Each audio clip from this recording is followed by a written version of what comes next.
Intermediate examination 2023 annual का जो आपको सेट कोड दिख रहा है, ये हम लोग अभी डिस्कस करेंगे आपके केमिस्ट्री के रसायन शास्त्र जो कि 2023 के एग्ज़ाम के लिए टॉप 60 क्वेश्चंस देखेंगे पूरे के पूरे। आपका जो सेट होगा उससे पूरे साल के लिए। और याद रखना जो 2023 में आपका जो एग्ज़ाम होने वाला है केमिस्ट्री का, उसमें आप ऐसे 4 कराओगे अगर इन सभी क्वेश्चंस को आप ऐसे ध्यान से दिमाग में बैठा लेते हो तो। प्यारे दोस्तों, जैसा कि आप सबको पता है कि जो टोटल टाइम आपको मिलता है वो 3 घंटे 15 मिनट की होती है और टोटल नंबर ऑफ क्वेश्चंस आपको मिलते हैं 96 बनाने के लिए, जिसमें हम लोग 60 क्वेश्चंस को ऐसे अभी डिस्कस करेंगे। टोटल 60 क्वेश्चन जो कि 2023 के लिए 100% श्योर क्वेश्चंस होंगे जो कि आएंगे ही आएंगे। ठीक है, सेक्शन ए आपका ऑब्जेक्टिव, सेक्शन बी आपका सब्जेक्टिव है, जिसमें से सेक्शन ए के 60 मोस्ट इंपॉर्टेंट क्वेश्चन ऑब्जेक्टिव को ऐसे कवर करेंगे। और सब्जेक्टिव का आपको तो रोज़ 5 वीडियोज़ ऐसे मिलता ही है, 5 क्वेश्चन का सेट आपको मिलता ही है 7 बजे के आसपास, तो उसमें ज़रूर से आप उसको ऐसे कंप्लीट कर लेंगे। 7 PM में आपको सारा का सारा सब्जेक्टिव ऐसे दे दिया जाता है PDF के तौर पर भी। और चाहो तो नोट्स इसका लेना हो तो टेलीग्राम से ले सकते हो, या तो आप इंस्टाग्राम से ले सकते हो, या तो व्हाट्सअप से ले सकते हो। ठीक है, तो सब्जेक्टिव की वीडियो आप ऐसे शाम में 7 बजे हमारे टेलीग्राम चैनल से आप ले सकते हो। और नहीं तो जो 5 क्वेश्चन से जो सेट आता है वो भी ऐसे अपलोड कर दिया जाता है, तो उसके लिए भी आप ऐसे तैयार रहेंगे। तो टोटल क्वेश्चंस हम लोग ऑब्जेक्टिव को भी कवर अप करेंगे और कंप्लीट ख़त्म करेंगे। तो जैसा कि आपको पता है ऑब्जेक्टिव सेक्शन में 70 क्वेश्चंस आपको दिए जाते हैं। जो आपके इंस्ट्रक्शन होते हैं 1 से 70 क्वेश्चंस आपको ऐसे स्क्रीन पर दिए जाते हैं, आपको ऐसे आंसर देना होता है OMR शीट पर। अभी तो आपके पास OMR शीट होगा नहीं, तो आपका जो OMR शीट होगा वो, और हम थोड़ा सा ऑप्शन यहाँ पर जो है यहाँ पर लिख देते हैं नन ऑफ दीज। ठीक है, ऑप्शन डी हमने लिख दिया नन ऑफ दीज। चलिए जवाब दीजिए इस क्वेश्चन का राइट आंसर क्या होगा।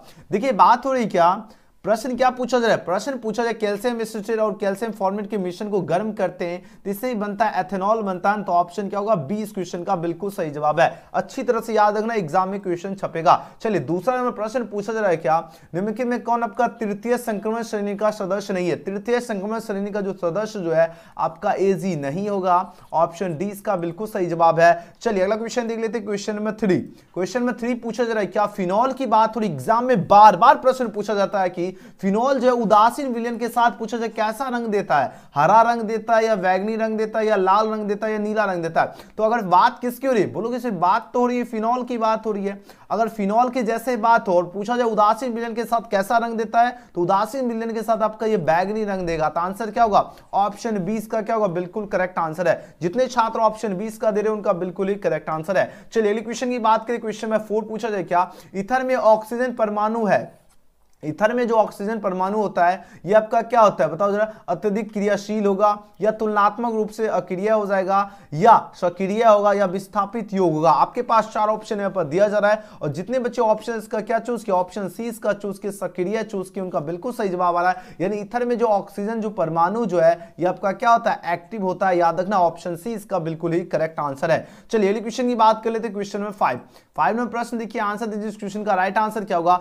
जब 413 केल्विन पर जो एथिल अल्कोहल की जो अधिकता में जो है एथिल हाइड्रोजन सल्फेट को जो है पूछा जाए गर्म करते हैं, तब पूछा जाए उत्पाद है, तब पूछा जाए क्या उत्पाद बनेगा, ये प्रश्न बन रहा है। अब आंसर दीजिए इस क्वेश्चन का करेक्ट आंसर क्या होगा। आपके पास देखिए यहाँ पर 4 ऑप्शन यहाँ पर दिया जा रहा है और जितने बच्चे इसका ऑप्शन सी यानी डाइथिल ईथर चूज किए उनका बिल्कुल करेक्ट आंसर है। एग्जाम में सीधे छपेगा ही छपेगा क्वेश्चन, सभी बच्चे ध्यान समझ लीजिए। जब भी पूछा जाए जब 413 केल्विन पर एथिल अल्कोहल की अधिकता में जो है एथिल हाइड्रोजन को अगर सल्फेट को गर्म करते हैं तब उत्पाद आपका क्या बनेगा, डाइथिल ईथर बनेगा। तो ऑप्शन सी इसका करेक्ट आंसर है। चलिए अगला क्वेश्चन देख लेते हैं, एकदम धांसू धुरंधर क्वेश्चन आ चुका है। क्वेश्चन में 6 पूछा जा रहा है क्या, सोडियम मेथॉक्साइड तथा ब्रोमो जो है पूछा ब्रोमो एथेन जो है क्रिया करके क्या देता है। अगर देखिए बात हो रही सोडियम मेथॉक्साइड तथा ब्रोमो जो एथेन क्रिया करके पूछा जाए क्या देता है। आपके पास देखिए यहाँ पर 4 ऑप्शन है पर दिया जा रहा है। आप आंसर दीजिए इस क्वेश्चन का राइट आंसर क्या होगा। तो यह जो क्रिया करके आपका देगा डाइथिल ईथर देगा, क्या देगा, डाइथिल ईथर। ऑप्शन क्या होगा, ऑप्शन सी इसका बिल्कुल सही जवाब है। अच्छी तरह से याद रखना, डाइथिल ईथर देता है। नेक्स्ट क्वेश्चन की बात कर लेते हैं, क्वेश्चन में 7 नंबर प्रश्न देखिए, बहुत ही धांसू क्वेश्चन है जो आपकी परीक्षा में छपने वाला है। प्रश्न पूछा जाए क्या बनता है जब डाइथिल ईथर को जो है ना 1 मोल HI के साथ जो है गर्म किया जाता है। 1 मोल जो है HI के साथ गर्म करते हैं तो पूछा जाए क्या आपका जो है बनता है, बताओ जरा क्या बनेगा। तो बोलो से तब आपका जो एथिल जो है अल्कोहल तथा एथिल जो है आयोडाइड बनेगा। तो ऑप्शन क्या होगा, ऑप्शन ए इसका बिल्कुल सही जवाब है। एग्जाम में छपने वाला प्रश्न है। ओके चलिए बहुत बढ़िया, एकदम जबरदस्त। गर्म किया जाता है 1 मोल जो है चलिए बहुत बढ़िया, आप लोगों का जवाब आ रहा। अगला क्वेश्चन देख लेते हैं, क्वेश्चन नंबर 8 नंबर प्रश्न पूछा जा रहा है क्या, C4H10O द्वारा पूछा कितने जो है सम अवयव जो है पूछा जा रहा है क्या इथर प्रदर्शित करते हैं। देखिए बात किसकी हो रही, बात हो रही C4H10O की बात हो रही है, और इसके द्वारा कितने समअवयवी जो है पूछा जा रहा है इथर जो है प्रदर्शित होते हैं। बताओ जरा, 3 प्रदर्शित होंगे या 2 इथर प्रदर्शित होते हैं या 4 इथर या 5 इथर। 4 ऑप्शन आपके पास यहाँ पर दिया जा रहा है, और जितने बच्चे ऑप्शन इसका क्या चूज किया, ऑप्शन ए इसका चूज किया 3 इथर, उनका बिल्कुल ही करेक्ट आंसर है। ऑप्शन ए इसका बिल्कुल सही जवाब दे रहे हो, बहुत बढ़िया। अगले क्वेश्चन की बात कर लेते हैं, क्वेश्चन में 9 नंबर प्रश्न देखिए, आंसर दीजिए इस क्वेश्चन का करेक्ट आंसर क्या होगा। प्रश्न क्या पूछा जा रहा है, प्रश्न क्या पूछा है, प्रश्न क्या है, समान जो है अनुसूत्र वाला इथर जो है, समान अनुसूत्र वाला क्या इथर की बात हो रही है, जो अल्कोहल से ज्यादा वाष्पशील होता है, वाष्पशील होता है। ऐसा होता है क्योंकि, ऐसा क्यों होता है, क्योंकि जो है अल्कोहल में जो है अंतर अणुक जो है हाइड्रोजन बंद होता है, इसलिए ऐसा होता है। तो ऑप्शन सी इसका बिल्कुल सही जवाब है। अगले क्वेश्चन की बात करें, क्वेश्चन में 10 देखिए, यहां पर धांसू क्वेश्चन आ चुका है।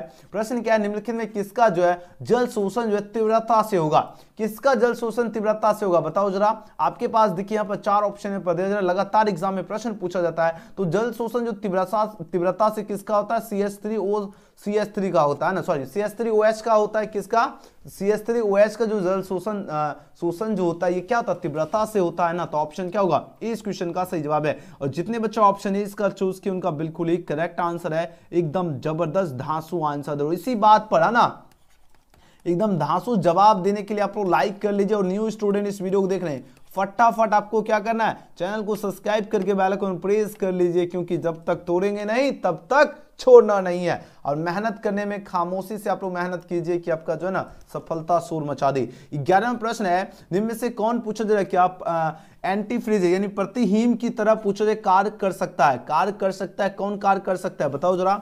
आपके पास 4 ऑप्शन दिया गया, ग्लाइकोल होगा या एथिल अल्कोहल होगा या जल होगा या मेथिल अल्कोहल होगा। 4 ऑप्शन आपके पास यहाँ पर दिया जा रहा है। तो जितने बच्चे इसका ग्लाइकोल चूज किए उनका बिल्कुल करेक्ट आंसर है। एग्जाम में छपने वाला प्रश्न है, ध्यान दीजिएगा सभी। जब भी पूछा जाए क्या निम्न में कौन आपका एंटीफ्रीज की तरह कार्य करता है या प्रतिहीम की तरह कार्य कौन करता है, याद रखना ग्लाइकोल करता है। एग्जाम में बार बार जो है प्रश्न पूछा जाता है। ओके चलिए अगले क्वेश्चन की ओर प्रस्थान कर लेते हैं। 11 नंबर प्रश्न के बाद 12 नंबर प्रश्न देखिए, बात हो रही क्या, विक्टर मेयर की बात हो रही, डज नॉट टेस्ट यानी विक्टर मेयर जो है इसका परीक्षण नहीं देता है, परीक्षण जो है नहीं देता है। कौन परीक्षण नहीं देता, ये प्रश्न पूछा जा रहा है। तो परीक्षण नहीं देता, CH3 जो है COH नहीं देता है। आंसर हो जाएगा ऑप्शन नंबर ए। जितने छात्र ऑप्शन ए इसका चूज किए उनका बिल्कुल सही और सटीक आंसर दे रहे हो, है ना। गर्दा मचा दिए, क्या बात है, ये हुई ना बात। सभी बच्चे का जो है ना, लगभग सभी के सभी छात्र का जो है बिल्कुल करेक्ट आंसर आ रहा है, एकदम धांसू आंसर दे रहे हो। चलिए अगला क्वेश्चन देख लेते हैं। क्वेश्चन में यहाँ पर 13वां प्रश्न है, जब शराब को हवा में, जब शराब को पूछा जाए हवा में खुला रखते हैं तो पूछा जा रहा है यह खड़ी हो जाता है। बात हो रही किसकी, बात हो रही क्या, जब शराब की बात हो रही, जब शराब को क्या किया जाए, जब शराब को जो है हवा में खुला रखते हैं तो यह खड़ी जो है हो जाता है। खड़ी होने का मतलब क्या है, बताओ जरा। इसका सही उत्तर क्या होगा, खड़ी हो जाता है। जल्दी जल्दी आंसर लगाओ। Very good. तो इसका जो पूछा जा रहा है क्या कारण, इसका कारण यही है कि C2H5OH का जो है ऑक्सीकरण CH3COOH में जो होने पर जो है ये आपका क्या हो जाता है, ये आपका खड़ी हो जाता है। यानी जब अगर जो शराब जो होता है, जो पीने वाला शराब की बात हो रही है, और इसको हवा में खुला रखेंगे तो ये आपका क्या होगा, खड़ी हो जाता है। तो आंसर किसके साथ जाओगे, ऑप्शन नंबर बी के साथ। जितने बच्चे ऑप्शन का बी चूज किए उनका बिल्कुल ही करेक्ट आंसर दे रहे हो, एकदम जबरदस्त आंसर दे रहे हो। ओके चलिए अगला क्वेश्चन देख लेते हैं। नेटवर्क प्रॉब्लम है ना, अच्छा जस्ट मिनट देखने दो। सम हुआ नहीं कि नेटवर्क जो है ना दिक्कत देना शुरू कर देता है ना। चलो प्रश्न देखिए, अब सबको सही से दिख रहा है, एक बार चैट में आप लोग बता दो यस है ना। अब सबको दिख रहा है, अब सबको दिख रहा है, एक बार बता दीजिए तो सभी स्टूडेंट फटाफट आप लोग बता दो, सबको दिख रहा है, जल्दी से जल्दी। चलिए दिख रहा है, ओके। देखिए बात हो रही क्या, 13वां प्रश्न, जब शराब यानी वाइन की बात हो रही है ना, जब शराब को क्या किया जाए, हवा में खुला रखते हैं तो यह खड़ी हो जाता है। इसलिए खड़ी हो जाता है क्योंकि C2H5OH का जो है ऑक्सीकरण CH3COOH होने पर यह क्या हो जाता है, खड़ी हो जाता है। क्योंकि खड़ी तब क्यों होता है, इसका मेन रीजन है कि जब हम शराब को क्या करते हैं, हवा में खुले रखते हैं तो यह क्या होता है, खड़ी हो जाता है। रीजन क्या है, जब रीजन यही है कि आपका C2H5OH का जो ऑक्सीकरण क्या होता है, CH3COOH की में होने पर यह खड़ी हो जाता है। तो आंसर क्या होगा, ऑप्शन बी। ठीक है, चलिए बहुत सुंदर। नेक्स्ट क्वेश्चन की बात कर लेते हैं। क्वेश्चन में यहाँ पर 14 नंबर प्रश्न देखिए, बात हो रही क्या, CO2 की जो क्रिया अगर 400 केल्विन ताप पर जो सोडियम फेनोक्साइड से जो है कराने पर पूछा जाए क्या मिलता है, बताओ जरा क्या मिलता है। आपके पास 4 ऑप्शन यहाँ पर दिया जा रहा है। अब आंसर दीजिए इस क्वेश्चन का करेक्ट आंसर क्या होगा।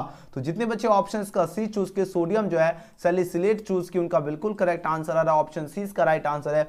यानी CO2 जो है इसकी क्रिया अगर 400 केल्विन ताप पर अगर सोडियम फेनोक्साइड को से जो है कराने पर आपका क्या पूछा जाए मिलता है, तो याद सोडियम जो है सैलिसिलेट मिलता है। तो ऑप्शन सी इसका करेक्ट आंसर है। नेक्स्ट क्वेश्चन की बात कर लेते हैं। क्वेश्चन में 15 नंबर प्रश्न पूछा जाए क्या, निम्न यौगिक में पूछा जाए किसे जो है ऑयल ऑफ विंटर ग्रीन कहा जाता है। ऑयल ऑफ पूछा जाए क्या, ऑयल ऑफ विंटर ग्रीन पूछा जाए किसे कहा जाता है, बताइए जरा। आपके पास 4 ऑप्शन पर दिए जा रहा है। तो जितने बच्चे ऑप्शन का क्या चूज करे हो, ऑप्शन क्या दोगे, ऑप्शन बी, ये बिल्कुल सही उत्तर दे रहे हो। फेनिल जो है, फेनिल क्या होगा, salicylate is right answer for this question होगा। बी वाले बच्चे बिल्कुल राइट आंसर दे रहे हो, बहुत सुंदर। चलिए अगला क्वेश्चन देख लेते हैं। क्वेश्चन में 16 नंबर प्रश्न देखिए, यहाँ पर बात हो रही क्या, निम्न यौगिकों में पूछा किस पर जो है इलेक्ट्रॉन जो है स्नेही द्वारा तुरंत आक्रमण होगा। इलेक्ट्रॉन स्नेही द्वारा तुरंत आक्रमण किस पे होता है, फिनॉल पर होता है। तो ऑप्शन सी इसका बिल्कुल करेक्ट आंसर है। अगले क्वेश्चन की बात की, क्वेश्चन में 17 पूछा जाए क्या, C5H11OH द्वारा पूछे कितने प्राथमिक अल्कोहल जो प्रदर्शित किए जाते हैं।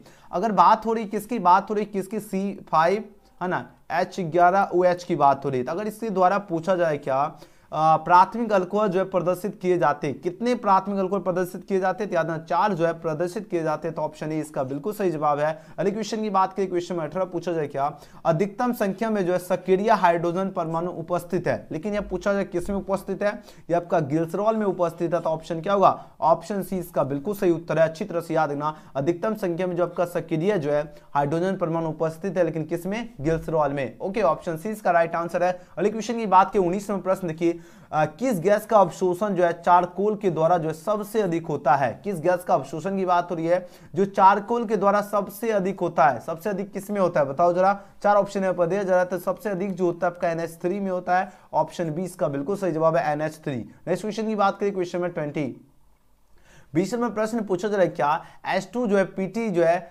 Cl6 का जो आयुपेशी नाम पूछा जा रहा है क्या है। आपके पास 4 ऑप्शन है पर दिया जा रहा है। अब आंसर दीजिए इस क्वेश्चन का राइट आंसर क्या होगा। इसका आयुपेशी नाम पूछा जा रहा है क्या होगा, बताओ जरा। इसका आयुपेशी नाम है हाइड्रोजन जो है हेक्सा जो है क्लोराइडी जो है ना, क्लोरो जो है क्या होगा, बताओ जरा। क्लोरो आईडी हो जाएगा, यानी ऑप्शन क्या होगा, सी। ऑप्शन सी इसका बिल्कुल सही जवाब है। चलिए अगला क्वेश्चन देख लेते हैं। क्वेश्चन में यहाँ पे 21 देखिए, बात हो रही क्या, निम्नलिखित में पूछा है कौन अक्रिस्टलीय ठोस, ये एग्जाम में छपेगा प्रश्न, स्टार लगा के रख लीजिए, सीधे छपेगा एग्जाम में क्वेश्चन। अक्रिस्टलीय ठोस पदार्थ पूछा है कौन है, बताओ जरा। हीरा होगा या आपका ग्रेफाइट होगा या कांच होगा या साधारण नमक होगा। बहुत ही ज्यादा खास क्वेश्चन है ना। अब आंसर लगो इस क्वेश्चन का राइट आंसर क्या होगा। अक्रिस्टलीय ठोस पदार्थ की बात हो रही है, तो अक्रिस्टलीय ठोस पदार्थ जो है ये आपका क्या होगा, कांच हो जाएगा। कांच यानी आपका क्या होगा, glass is right answer for this question होगा, ऑप्शन नंबर सी। ऑप्शन क्या होगा, 21 का सही जवाब सी इसका बिल्कुल राइट आंसर है। चलिए अगला क्वेश्चन देख लेते हैं। क्वेश्चन में यहाँ पर 22 में प्रश्न है सोडियम ऑक्साइड। ये सोडियम ऑक्साइड यानी बात किसकी हो रही, बात हो रही है Na2O की बात हो रही है। इसमें सोडियम की जो कोऑर्डिनेशन संख्या कितनी होती है, तो सोडियम की जो कोऑर्डिनेशन संख्या होती है ये आपका 4 होती है। तो जो कि ऑप्शन क्या होगा, 20 का बिल्कुल करेक्ट आंसर है, 4 होती है। ओके, नेक्स्ट क्वेश्चन की बात करें। क्वेश्चन में 23 यहां पर बात हो रही क्या, किसी विलयन के अगर जो है 200 ग्राम जो है 200 ml में 2 ग्राम NaOH जो घुले हैं, तो विलयन की मोलकता क्या, सिंपल सा मोलकता निकालोगे तो इसका मोलकता निकलता है 0.25। आंसर होगा ऑप्शन नंबर ए। चलिए फटाफट एकदम जल्दी से जल्दी के क्वेश्चन याद कर लीजिए, समय बहुत कम बच रहा है। यहाँ पर बात हो रही क्या, निम्नलिखित में किसका हिमांक अवनमन जो अधिकतर होता है। हिमांक जो अवनमन की बात हो रही, अधिकतर किसका होता है, अधिकतर किसका होता है, K2SO पोटासियम सल्फेट का होता है। तो ऑप्शन क्या होगा, ऑप्शन ए। अगला क्वेश्चन देख लेते हैं। क्वेश्चन में यहाँ पर देखिए 25 है, 96,500 कूलाम जो है विद्युत जो है CuSO4 के जो है विलयन से क्या मुक्त करता है। 96,500 कूलाम जो विद्युत की बात हो रही है, जो CuSO4 के विलयन से पूछा मुक्त करता है, लेकिन क्या मुक्त करता है, तो आपका 31.76 ग्राम तांबा मुक्त करता है। ऑप्शन क्या होगा, 20 का करेक्ट आंसर है। अगले क्वेश्चन की बात कर लेते हैं। क्वेश्चन नंबर यहाँ पर 26 पूछा जा रहा है, क्या द्रवित सोडियम क्लोराइड के जो है विद्युत अपघटन से जो है कैथोड पर पूछा मुक्त होता है। बताओ जो है कैथोड पर क्या मुक्त होता है। लगातार एग्जाम में क्वेश्चन पूछा जा रहा है, एकदम बहुत इंपॉर्टेंट क्वेश्चन है और बार बार एग्जाम में VVI क्वेश्चन है, इसको एकदम नोट कर लीजिए सभी स्टूडेंट, ठीक है, सभी बच्चे एकदम नोट कर लीजिए, एकदम बहुत ही VVI क्वेश्चन है। अब आंसर दीजिए इस क्वेश्चन का। राइट आंसर क्या होगा, 26। Very good. जितने बच्चे सोडियम इसका चूज किए उनका बिल्कुल सही उत्तर आ रहा है, यानी द्रवित सोडियम क्लोराइड के जो है विद्युत अपघटन से जो है कैथोड पर जो मुक्त होता है, आपका क्या मुक्त होता है, सोडियम मुक्त होता है। ऑप्शन 20 का क्या होगा, 26 का सही जवाब है। अगला क्वेश्चन देख लेते हैं। क्वेश्चन में 27 में प्रश्न देखिए, आंसर को इस क्वेश्चन का राइट आंसर क्या होगा। किसी अभिक्रिया का वेग जो है नामांकित प्रकार से व्यक्त होता है। किसके प्रकार व्यक्त होता है, वेग आपका यहाँ पर दिया गया है, तो अभिक्रिया की कोटि क्या होगी। यहाँ पर देखिए कोटि पूछा जा रहा है, तो यहाँ पर 2 है और बी पर कुछ नहीं, इसका मतलब यहाँ पर 1 है, तो पावर कितना हो गया, 2 + 1 = 3, इसकी कोटि कितना निकल गया, 3। Option B. चलिए अगला क्वेश्चन देख लेते हैं। क्वेश्चन में 28, फटाफट एक क्वेश्चन पढ़ लीजिए, एग्जाम में जाकर छाप देना है। यहाँ पर बात हो रही क्या, निम्न में से कौन आपका लायोफिलिक पूछा कोलाइड है। लायोफिलिक पूछा जाए, कोलाइड पूछा जाए, कौन है, जल्दी जल्दी जवाब दीजिए इस क्वेश्चन का राइट आंसर। और हाँ, व्हाट्सएप ग्रुप से जितने बच्चे नहीं जुड़े हैं, व्हाट्सएप ग्रुप से नहीं जुड़े हैं, वो सभी बच्चे के लिए लिंक दे देंगे, ठीक है, तो सभी बच्चे को जुड़ जाना है, लिंक डिस्क्रिप्शन में दिया गया है। देखिए पूछा जाए कौन आपका लायोफिलिक कोलाइड है। लायोफिलिक कोलाइड की बात हो रही है, ये आपका क्या, गोंद आपका क्या लायोफिलिक कोलाइड है। ऑप्शन 20 का सही उत्तर हो जाएगा। अगले क्वेश्चन की बात करें। क्वेश्चन में 29 पूछा जाए, क्या जैव उत्प्रेरक होता है। जैव उत्प्रेरक कौन होता है, एक एंजाइम होगा, या एक आपका नाइट्रोजन युक्त क्षार होगा, या एक अमीनो जो अम्ल होगा, या एक कार्बोहाइड्रेट होगा। 4 ऑप्शन यहाँ पर दिया जा रहा है, तो जितने बच्चे एक एंजाइम चूज किए उनका बिल्कुल सही उत्तर आ रहा है। याद है, जैव उत्प्रेरक जो होता है यह क्या होता है, एक एंजाइम होता है। नेक्स्ट क्वेश्चन की बात करें। क्वेश्चन में 30 देखिए, बहुत ही धांसू क्वेश्चन आ चुका है। आंसर दीजिए इस क्वेश्चन का करेक्ट आंसर क्या होगा। निम्नलिखित में कौन सा आपका धातु जो है साधारण तापक्रम पे पूछा दर्व होता है। साधारण तापक्रम पे जो दर्व होता है वो आपका पारा होता है, मरकरी हो जाएगा। अच्छी तरह से याद रखना, ऑप्शन 20 का करेक्ट आंसर है, यानी साधारण तापक्रम में पूछा जाए दर्व जो है कौन होता है, याद रखना मरकरी होता है, ठीक है। जितने बच्चे ऑप्शंस का क्या चूज किए, ऑप्शन 20 का चूज किए, बिल्कुल सही जवाब दे रहे हो। और जितने बच्चे, सभी स्टूडेंट्स एक छोटा सा रिक्वेस्ट, एकदम प्यार से, है ना, हम चाहते हैं जितने बच्चे तक मेरा वॉइस पहुंचे, एकदम प्यारा सा लाइक बटन दबा दीजिए। और न्यू स्टूडेंट देख रहे हैं तो चैनल को सब्सक्राइब करके बेल आइकन फटाफट प्रेस कर लीजिए एकदम।